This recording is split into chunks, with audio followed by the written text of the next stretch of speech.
గౌరవనీయులు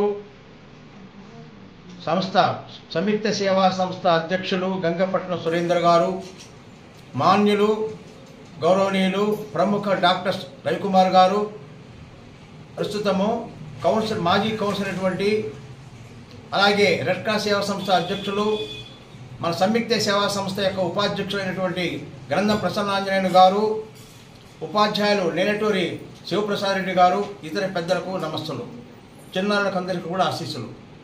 నేడు ఆర్తులకు ఆపదలు ఉన్నటువంటి వాళ్లకు ప్రముఖమైన దాతల ద్వారా తిండి బట్ట నివాసంలో భాగంగా ప్రధానంగా ఇక్కడ నిత్య జీవితావసర వస్తువులను, అంటే మనకు తెలుసు కదా, బియ్యం కానివ్వండి, ఉప్పు పప్పు కానీ, నూనె కానివ్వండి, సబ్బులు కానివ్వండి, మనుషులు ఒంటికి రుద్దుకునే సబ్బులు, బట్టల సబ్బులు అన్నీ కూడా A to Z నిత్య జీవితావసర వస్తువులు ఏమి కావాలనో ఒక కుటుంబానికి అన్నీ కూడా దాతల సహాయంతో ఈరోజు సంయుక్త సేవా సంస్థ కార్యాలయంలో పంపిణీ చేయడం జరిగింది. మరి దీన్ని స్ఫూర్తిగా తీసుకొని మిగతా దాతలు కూడా స్పందించి సంయుక్త సేవా సంస్థ ద్వారా మీ యొక్క బర్త్డే ఫంక్షన్స్లో కానివ్వండి, వివాహ మహోత్సవం కానివ్వండి, ఎలాంటి కార్యక్రమాల రోజైనా సరే మా సంయుక్త సేవా సంస్థ ద్వారా ఈ ప్లాట్ఫారం ద్వారా దాతలు ముందుకు వచ్చినట్టయితే ఆర్తులకు, ఎవరైతే ఆపదలు ఉన్నారో, అవసరార్థులు ఉన్నారో, ఎవరైతే పేదరికంగా ఉన్నారో, బడుగు బలహీన వర్గాల ప్రజలందరికీ కూడా ఎవరైతే మహా కష్టాలు పడుతున్నారో వాళ్లకు సరైన మనుషులు ఎన్నిక చేసి మేము మా సంస్థ ద్వారా సజావుగా పంపిణీ చేయగలవారము. ఈ అవకాశాన్ని దాతలు ఇంకా మరింత మంది ముందుకు వచ్చేసేసి మీ యొక్క అవకాశాన్ని ఉపయోగించుకొని మీ యొక్క లక్ష్యాన్ని చక్కగా చేరగలని విశ్వసిస్తున్నాను. అవకాశం ఇచ్చినటువంటి వ్యవస్థాపన అధ్యక్షుడు సురేంద్ర గారికి, ఇతర పెద్దలకు అందరూ కూడా నా యొక్క ధన్యవాదాలు తెలియజేసుకుంటున్నాను. సంయుక్త సేవా సంస్థ నిర్వహించిన ఈ కార్యక్రమం చేసినటువంటి సోదరులు, మాజీ మున్సిపల్ కౌన్సిలర్, రెడ్ క్రాస్ కార్యదర్శి మా సోదరుడు గంధం ప్రసన్నాంజనేయులు గారికి, విశ్రాంత లెక్చరర్ గౌరవనీయులు పెద్దలు ప్రసాదరావు గారికి, సంయుక్త సేవా సంస్థ వ్యవస్థాపక అధ్యక్షులు గంగపట్నం సురేంద్ర గారికి, ఇక్కడికి వచ్చేసిన చిన్నారులకి నా నమస్సుంజామలు. ముఖ్యంగా ఈరోజు మన కావలి వైద్యులు దత్తత తీసుకున్నటువంటి 28 మందికి నిత్యావసర సరుకులు ఈరోజు దానం చేయడం జరిగింది. ఇది చాలా గొప్ప విషయం. వైద్యులు ఎటువంటి ఆధారం లేని పిల్లలకి దత్తత తీసుకొని వాళ్ళకి అన్ని సౌకర్యాలు కల్పించటం ఎంతో గర్వించదగ్గ విషయం. సంయుక్త సేవా సంస్థ ఏర్పాటైనప్పటి నుంచి అనేక కార్యక్రమాలు చేయడం జరిగింది. కానీ అన్ని కార్యక్రమాల్లో కూడా ఈ పిల్లలను దత్తత తీసుకొని వాళ్ళకి అన్ని సౌకర్యాలు కల్పించడం, ఆ వైద్యులకి మనం చేతులెత్తి నమస్కరించాలి.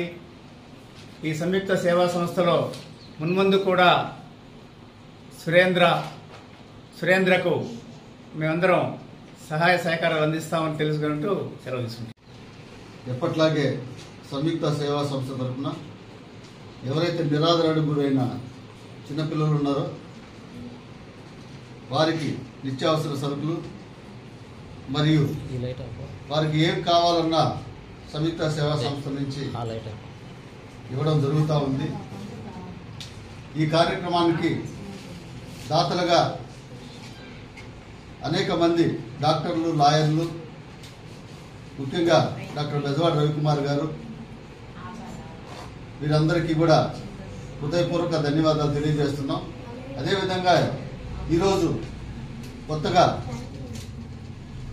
ఒక 3 పిల్లల్ని కూడా చేర్చుకోవాల్సి వచ్చింది.